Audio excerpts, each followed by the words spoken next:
Hello everyone and welcome to this new Theme Park Tycoon 2 video. In today's video I will be building the intamin triple launch coaster concept they released about a year ago or maybe even further. And it's the one with the switch track. They also have other ones, but this is the one with the switch track. And I hear thinking, theme park doesn't have any switch tracks. How do you do it?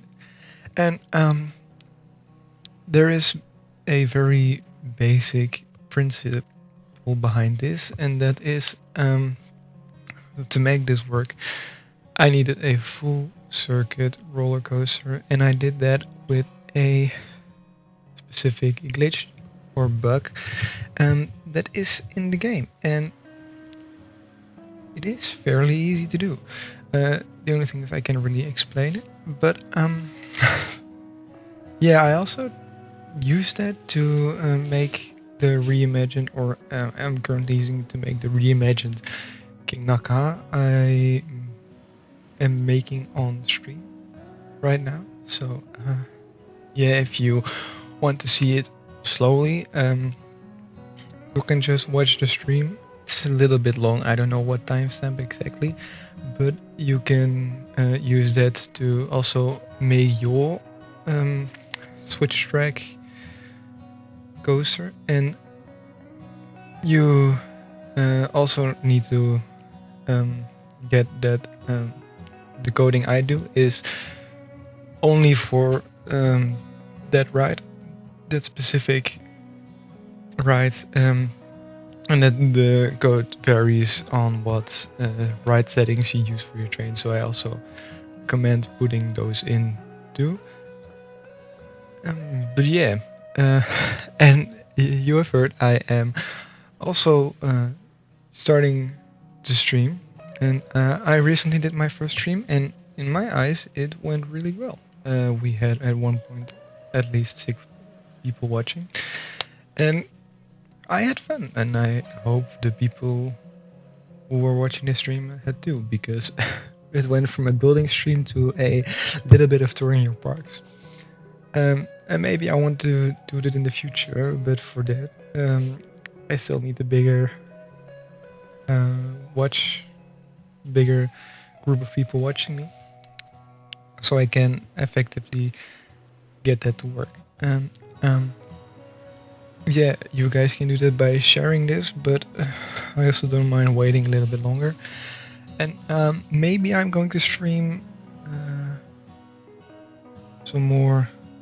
I don't know if it's this week, maybe next week at the time of recording this, but I will definitely stream more, and we will also be making this reimagined King Naka is in homage to the real King Naka, because sadly that one is closed and it will be torn down, I think. I don't know what the park is planning to do with that coaster, but it's really sad to see it go, and I am also a bit disappointed that I wasn't able to ride it.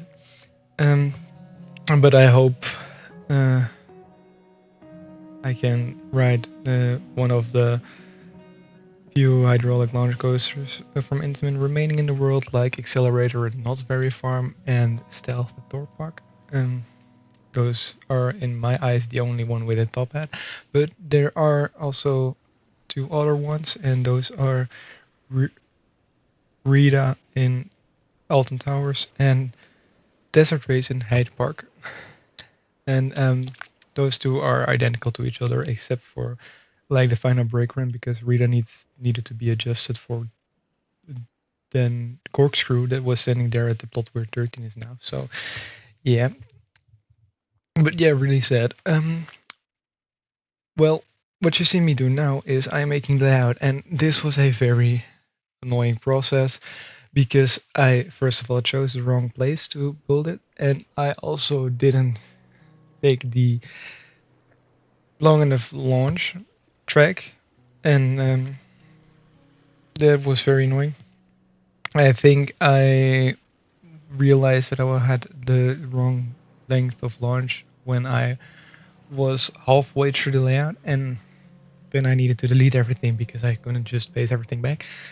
And then replacing this ride also gave a lot of problems because you can't really save this ride design as a whole because of the glitch that I was using. And yeah, eventually I found out a way to do it, but it held in that I needed to do the glitch completely again and just delete the pieces that were making this not savable. So yeah, I think that I also can't put this on the workshop because it's just a little bit DIY then. I don't know if you guys are okay with that. If you're okay with that, I will try and get it on the workshop. I don't know if my slides are already in the workshop because I submitted those and didn't got anything back. And yeah, I'm still waiting for that. And I also have the feeling that they didn't add anything to the workshop. So yeah. This layout I find actually very appealing to me. It is very appealing to me, and I don't know why, but when the concept came out, I was thinking, I need to make that right, and now I'm actually doing it, and maybe not on the way it is really meant to be made,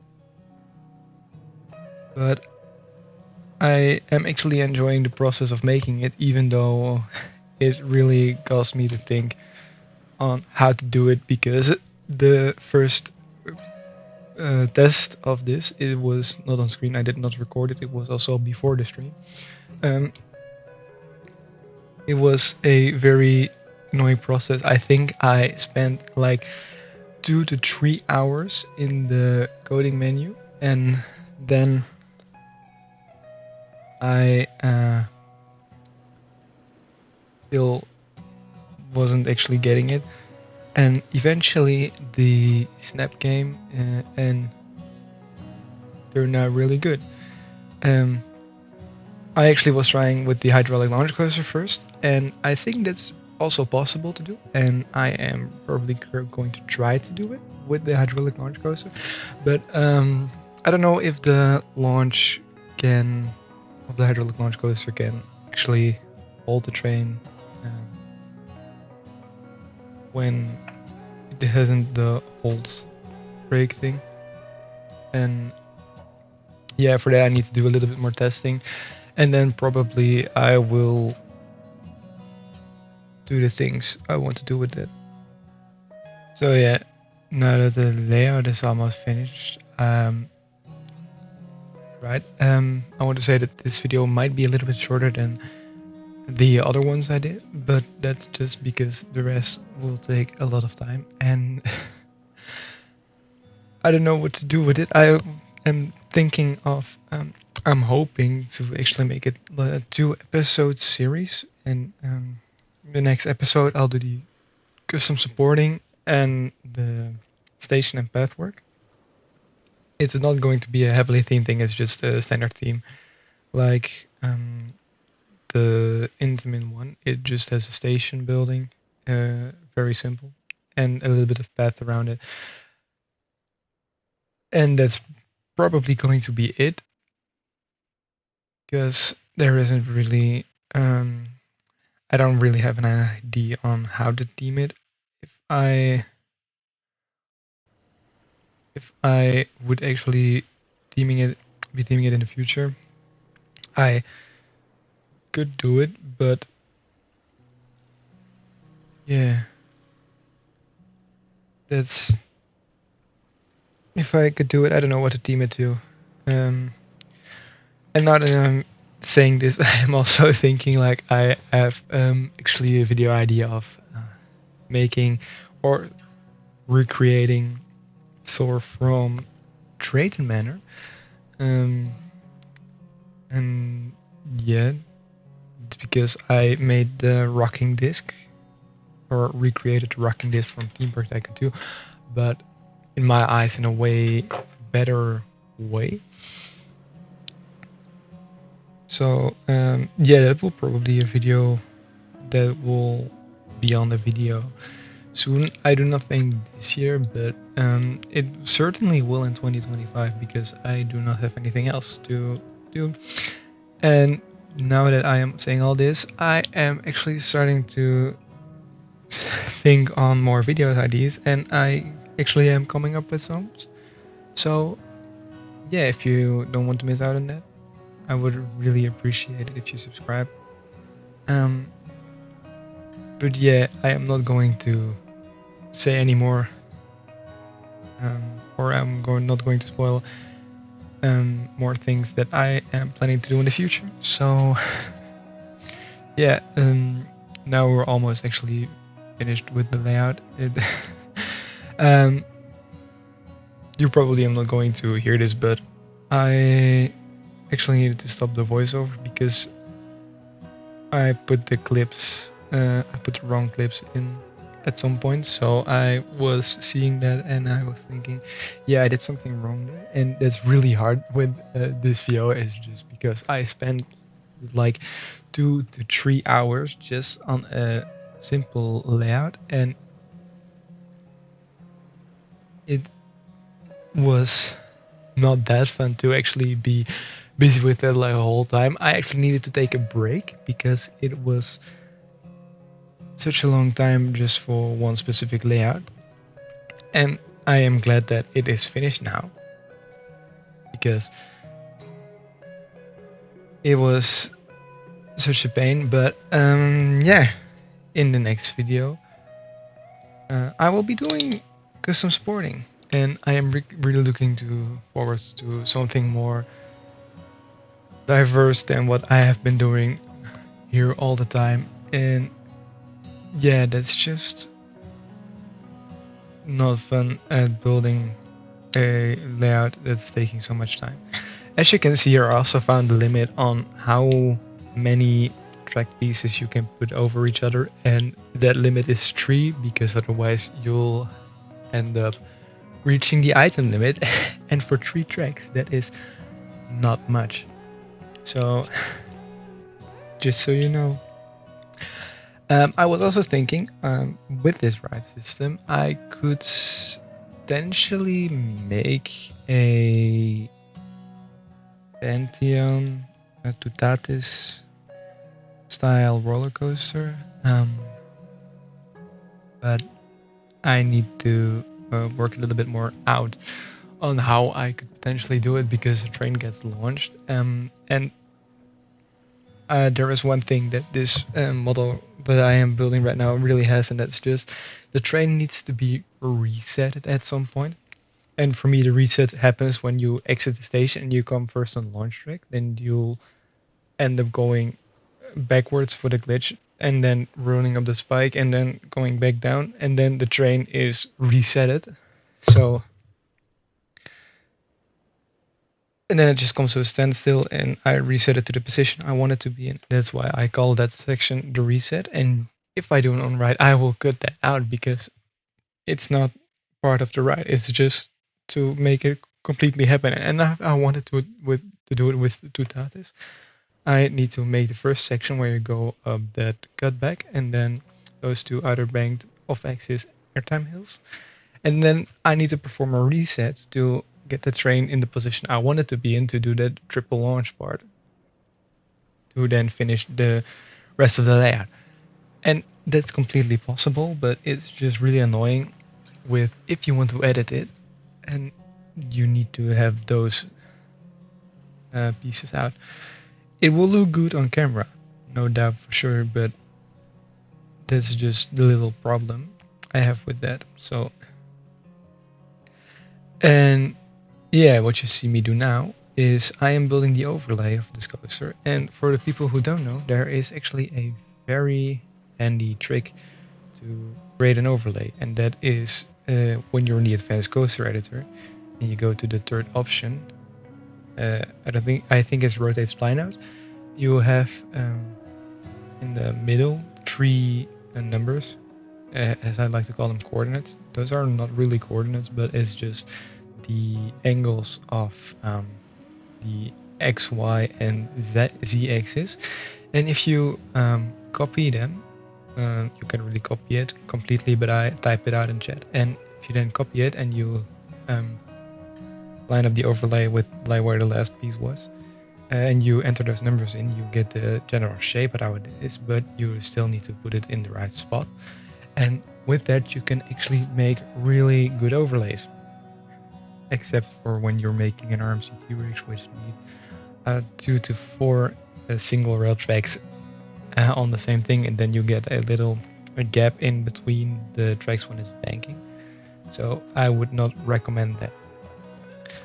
And for the people with a good eye, they can see that I went off screen finishing layout and fine-tuned it a bit to make some inversions a little bit smoother, because the transitions were a little bit snappy, and I don't like snappy transitions.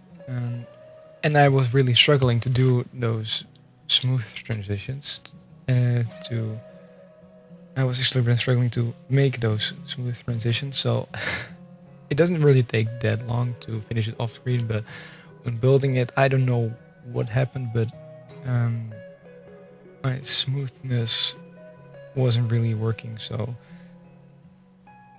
I am glad how it is now, and that's probably going to be the end result if I'll eventually put it up on the workshop. And I'll probably need to put a tutorial with it on how to make it work, because I can't just really delete one piece or two pieces in this case and put it on the workshop and then say that you need to connect those pieces in order for it to work. So yeah, and we're almost at the end of the video now. From what I see, it's around 3 minutes, and in those 3 minutes I am completely making an overlay. This was a very time-consuming process, and at one point my friends called me and we just played Phasmophobia, because I am not constantly playing Theme Park, because I also need some time for myself, just like I needed it yesterday. Or like, I don't want to tell this, but yeah, sometimes you just need it. And I just didn't want to hold you also back any longer from watching this video. It's not that I'm forcing myself to sit here, because I actually really enjoy to record these voiceovers, in the hope I'm not boring you with all with those things I say. I'm also trying to be as educational as possible. And yeah, but for the rest, I really don't have anything else to say. So the only thing I can say is I hope you enjoyed. If you want to join the Discord server to share some creations you did or recreations you did, I would say the link for that is in the description. And then I'll see you all in the next video. So later.